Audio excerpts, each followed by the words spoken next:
श्री स्वामी समर्थ. तुम्हा सगळ्यांच्या आपल्या स्वामी सूत्र ब्लॉग या चॅनलवर मनापासून स्वागत.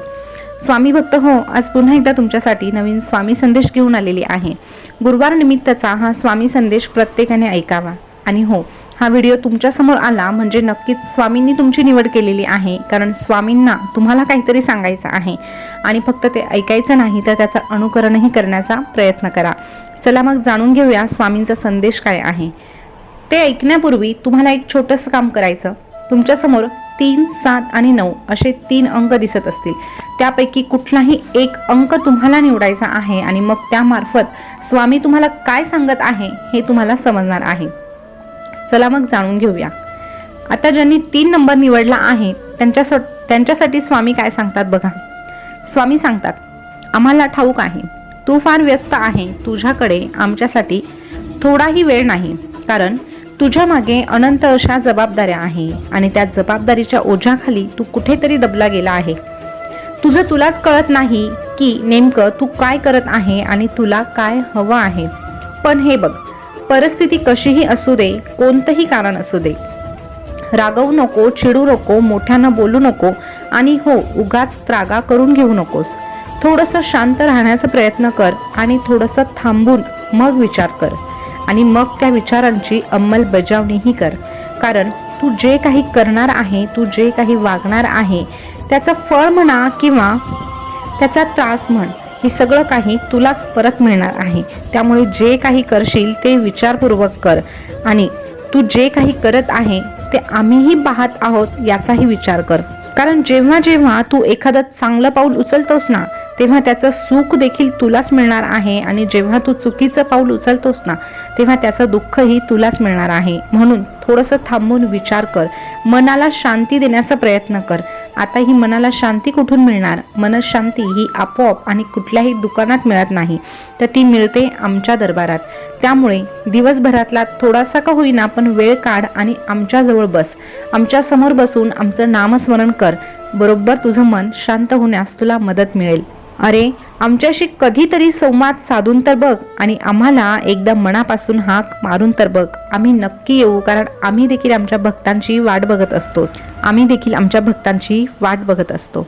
आता ज्यांनी 7 नंबर निवडला आहे त्यांच्यासाठी स्वामी काय सांगतात ते बघूया. स्वामी म्हणतात, काय रे, काय बघत आहेस आमच्याकडे? अरे, तुम्हाला स्वतःला कळत नाही इतके तुमच्या मनात काय चालू आहे ते आम्हाला कळते.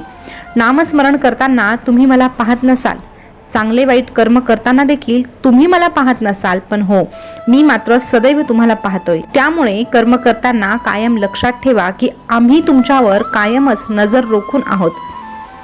येथील आयुष्यात चांगले वाईट प्रसंग म्हणून काय अनैतिकतेची, चुकीची आणि अधर्माची वाट कधी धरू नकोस. आणि घाबरतोस कशाला जेव्हा आम्ही आहोत सोबतीला? अरे, घाबरतोस कशाला जेव्हा आम्ही आहोत सोबतीला?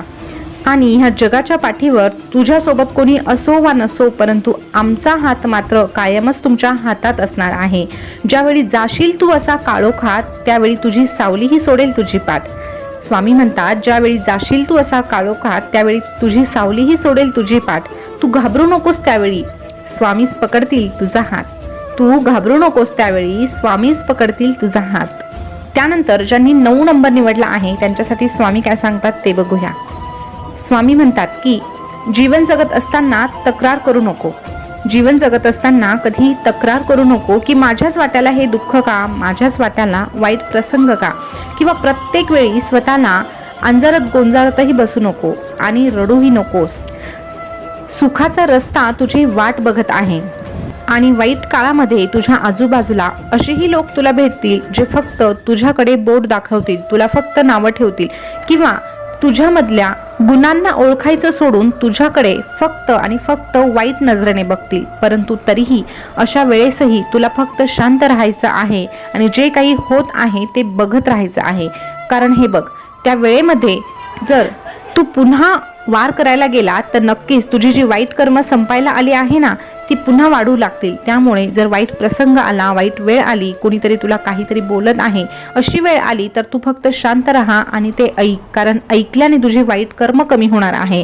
आणि म्हणून अशा परिस्थितीमध्ये तू काहीही करू नकोस. तू फक्त सगळं काही आमच्यावर सोडून दे. कारण आमच्या भक्तांना दुःखाकडून सुखाकडे घेऊन जाण्याची ताकद आमच्याकडे आहे आणि आमच्या भक्तांच्या नशिबात जे लिहिलेलंच नाही तेही देण्याची ताकद आमच्यामध्ये आहे. त्यामुळे भिवू नकोस, मी तुझ्या पाठीशी आहे. भिवू नकोस, मी तुझ्या पाठीशी आहे.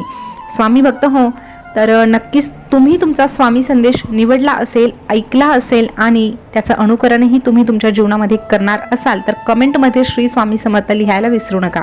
आजचा स्वामी संदेश कसा वाटला हे देखील कमेंटमध्ये आवर्जून सांगा. पुन्हा भेटूया अशाच नवीन स्वामी संदेश सोबत. रोजच्या रोज स्वामी संदेश ऐकण्यासाठी आपल्या चॅनलला सबस्क्राईब आवर्जून करा. शेजारचं बेल बटनही प्रेस करून ठेवा. पुन्हा भेटूया नवीन व्हिडिओ सोबत, नवीन स्वामी संदेश घेऊन. तोपर्यंत स्वस्थ रहा, मस्त रहा आणि आपले स्वामी संदेश ऐकत रहा. धन्यवाद.